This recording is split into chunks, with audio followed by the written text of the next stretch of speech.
Ang ating mga lechonin, mga kabrad, no? Ito yung mga pan-December natin. Tsaka yung nandun. Ito naman.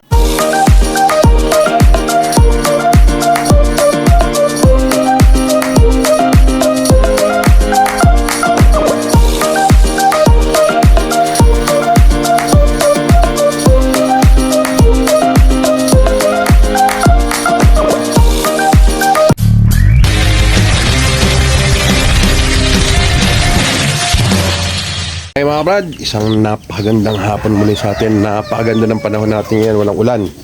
Kaya ngayon, ito, inabutan natin si Joel nagpapakain ng ating mga alaga.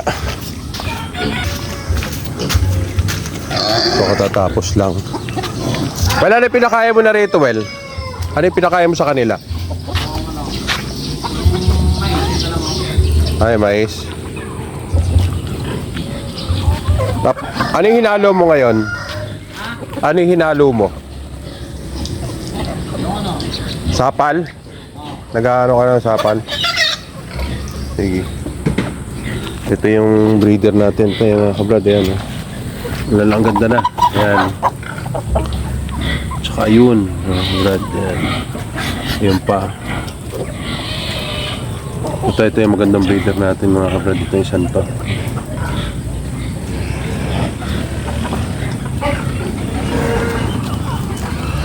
Yung ating mga pabo, siyempre masisigla sila at dahil hindi sila ang laki na nito.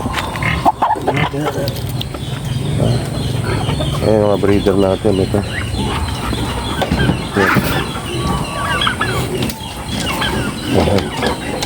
Baba. Yung mga pabo natin mga kabrad, yan masisigla at malalaki na rin. Ito yung isang babae natin, medyo maliit pa yan. Pero ito, yan. Tsaka ito. Yan pa, yan. Ito yung pinakamalaki natin sa mga nauna natin batch. Yan ang timbang mo. Bigat ah. Bigat mo ah. Yan, bigat ng timbang na. Iba talaga mga kabrad yung naka-free range talaga. Tapos meron silang ayun pa yung iba natin sa mga ilalim yan. Yan sila. Dahil dyan sa ilalim mga kabrad, marami silang nakakain na naaabot nila yung Madre de Agua. Kasi dito sa lugar sa part na to, kung mapapansin nyo, may harang na bakal at medyo malayo, kaya kung yung lahat ng gilid na yan, lahat ng abot nila, ayan no, pudpud, tinira nila yan. Ayan. Kaya sila, yung iba naman nandun sa ilalim.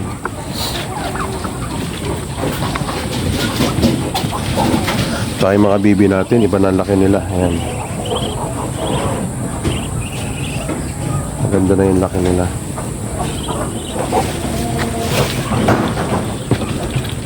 Tapos ito namang ating mga ganun din ating mga native. Ayan.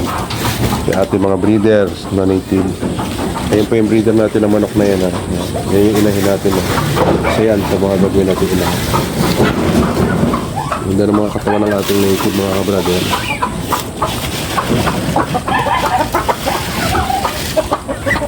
Diba? Ano pa well yung ano natin, bago lang yan, di ba?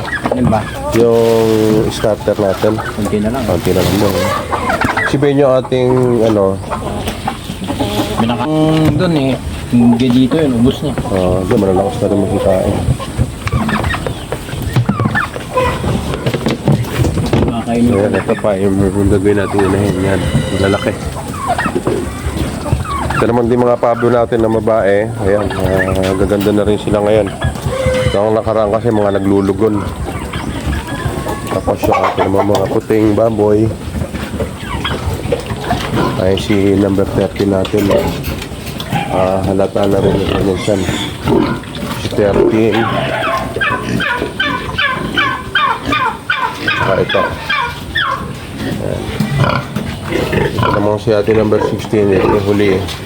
Ito naman si number 15. Ayan, nalintog na yung kanyang tiyan.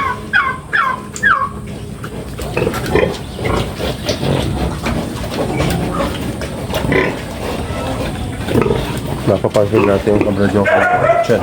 Pisado na.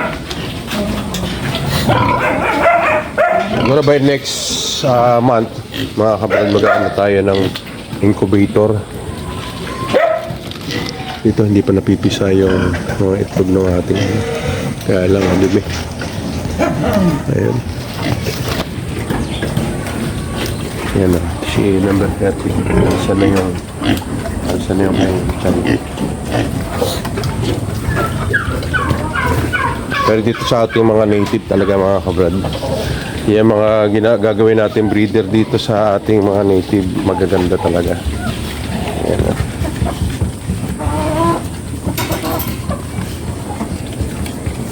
Ang ganda ng katawan nila. Ito kasi kung mapapansin nyo mga kabrad, mas malaki itong dalawa. Yung puti at saka yung isang itim na yon.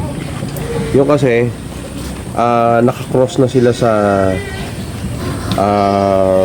hybrid. Ito kaya puti ang kulay at saka yung isa na yun mas malaki. Ito naman, ito mga purong native yan. Yung tatlo na yon at saka yung isa na to. Ito yung nakakross na sa hybrid mga kabrad. Saka yung puti na yan. Kaya ang gagawin natin inahin na hindi tayo magsisimula na magbibili tayo ng mas malalaki pa.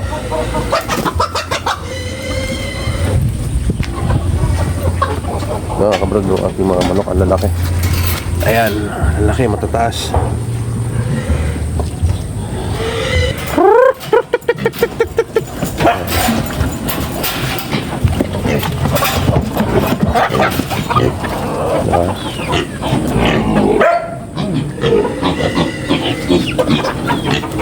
Kumain na kayo, kumain na. Yung mga bibi naman natin na napapansin nyo, ayan. Nagaganda ang kanilang kondisyon. Namuti na sila ngayon. Ngayon ang panahon na naman uli, meron naman tayong bentahin. Update lang na tayo mga kabrad sa ating mga alaga ngayon. Dito naman sa ating inawat na mga bake, ibinaba na natin mga kabrad. Ayan. Yung isang naiiwan, yung maliit. Ito yung dadali natin doon sa ating pambayad ng feeds yan. Ito naman yung ating roaster na ano nga, bigat. Okay. Ayan na. Yan, laki mga kabrad. Ito yung anak niya na yan. Anak niya to. Ito. Ito ano na to. Ito pa yung isa natin. Dalawa yan eh. Dalawang purong Rhode Island to mga kabrad. Ito yung isa natin. Yan.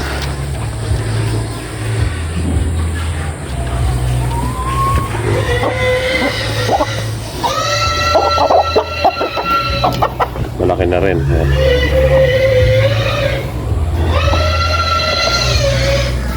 Tapos ito yung ating mga inahin. Ayan dito. Tsak dito mga kabrad dyan, nangingitlog na yan eh. Ito. Ang laki oh. Kasi nyo talagang iba ang laki ng ating inahin na yan. Yan.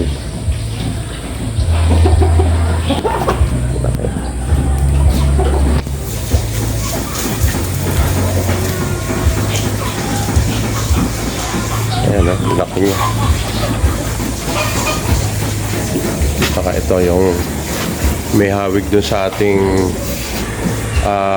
Plymouth Rock. Ayan o.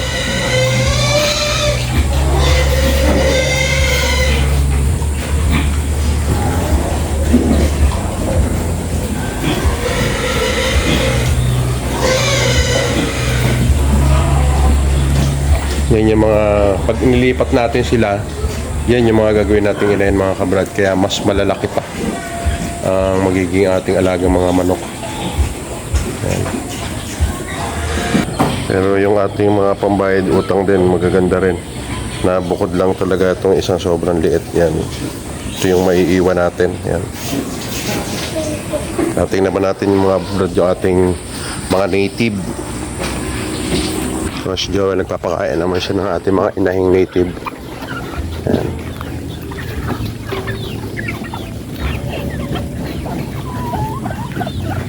Ito yung, well, binaba mo na pala. Ayan yung, yung mga duckling pa natin na nakakulong, ibinaba na ni Joel para mas gumanda pa ang kanilang katawan. Ayan o.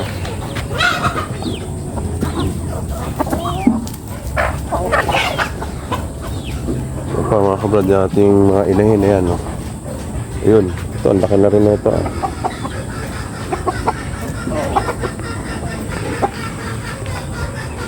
Tapos doon, kumakakak pa. Tingnan natin mga kabrad yung ating mga native. Papakain si Joel. Ito naman, buntis na yan mga kabrad to. Yan, pure native yan. Baboy ramo. Ito naman, ito. May halo na rin to. Naka-cross na rin natin to. Pero ito mga pandileche na rin to mga kabrad. Tsaka yun nandito sa kabila. Yung atin namang mga may akay. Kamukha na ito. So ngayon, okay naman. Nagaganda naman. Dito rin.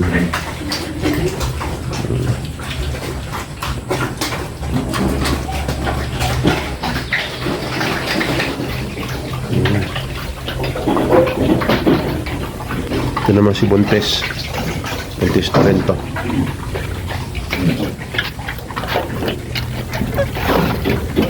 Pinakain mo na yun, man. Ito rin. Kaya naman ito. Ito nabawasan na mga kabrad dahil yung nakaraan meron tayong pinalitsyon.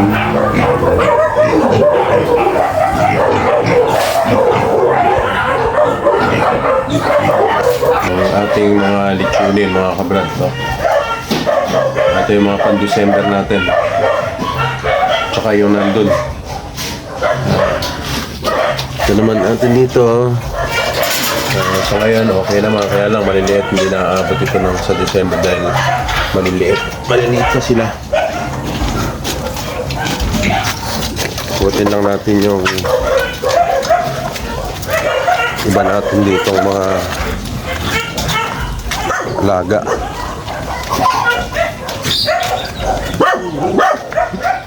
Dito mga kabrad, ito kamukha na ito. Ito, nangitlog na lang dito mga kabrad. Dilim.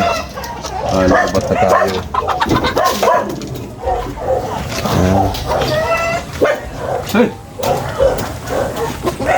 Well, meron tayong gagawin na ano. Halimbawa ito, may nakuha akong ano. Ito pinuputol. Ito yung gulong na yan puputulin. Nakasabit. Ito na yung itlugan. Pwede yan. Oo. Galing eh. Galing ano yun. Pwede yan. Kaya lang, Oo, hindi. Kailangan nakahang yan. Dito naman sa kulungan na ito, inabandon na natin at dito naman yung mga alaga natin, pagdating ng hapon, pumapasok sila dyan. Ayan. Yung iba nakahapon na. Dito na rin natin in-stock yung ating, ayan yung sapal ng taho. Ayan.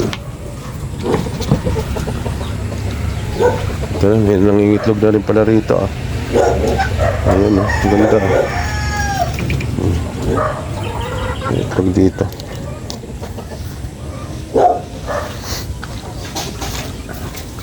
Yung mga bibi naman natin dito, ito mga gagawin nating inahin yan.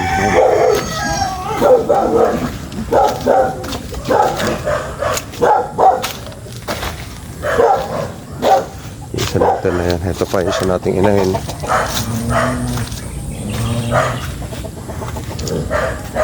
Dito nakakulong ito isang to.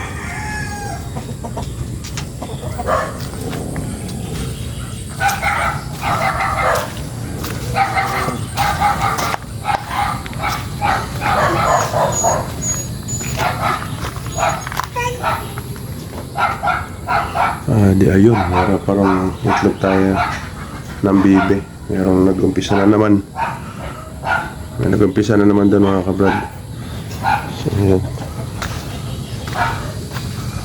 Malapit na maubos yung kahoy namin dito ni Joel. Dati rito napakaraming kahoy dito. Dahil ang ginagamit ng Joel pag nagluluto ng pagkain ng mga alaga natin, yun ang ginagawa niya, panggatong.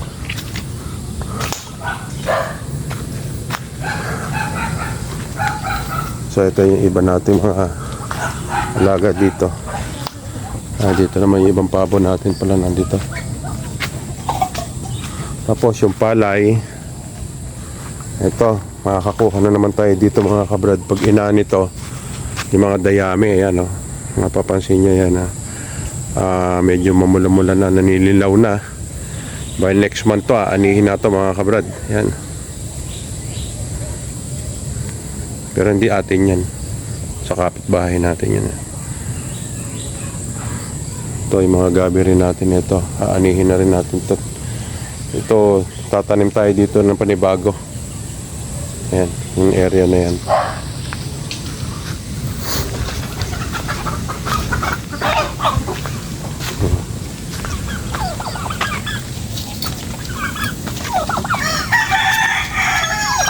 Yung mga kabrad nito, yan, yung babae na yan, nakasta na ng ating yung mga pula na yan, kinasta na yan. Kaya ayun, meron na tayong panibago yung mga sisiyo na yan. Mga anak-anak na lang, kaya medyo, kumbaga, mas malalaki na ang ating mga manok ngayon. Ang ating mga alaga. Yan, tingnan nyo yung ating mga inahin. Ano laki na nila. Hindi kamukha ng mga nakaraan natin pa yung nag-umpisa tayo. Talagang maliliit dahil yung mga Chinese chicken at saka native, purong native. Alam naman natin, ang purong native talaga maliliit. Kaya ang ginawa natin, nag-upgrade tayo para mas lumaki. Dito nakakulong yung ating mga bibi. Ngayon meron, bagong pisa tayo pala rito. Ito. Yan ang mga kabrada. Bagong pisa, hindi ko lang alam kung ilan.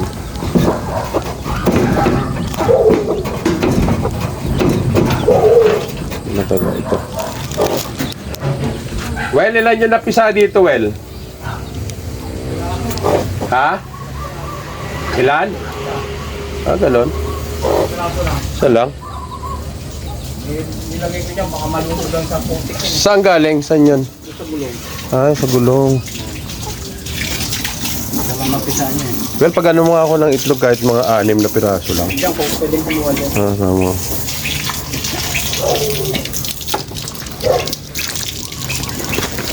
Ito yung mga itlog rin dito. Ayan. Dami rin. Ito, binukod na natin itong ating kacho na puti. Saka na lang ulit tayo magpaparami. Tsaka yung mga kabrad, yung ating ding incubator, paayos na rin natin para yung ating may mga itlog natin na manok. Incubator na rin natin uli. Papanibago na naman tayo ngayon. Kaya by next year, yun nga, makapag-umpisa na tayo ng panibago na puro mas malalaki ng ating mga alagang manok. Kaya mga kabrad, muli, maraming salamat sa atin lahat at God bless po.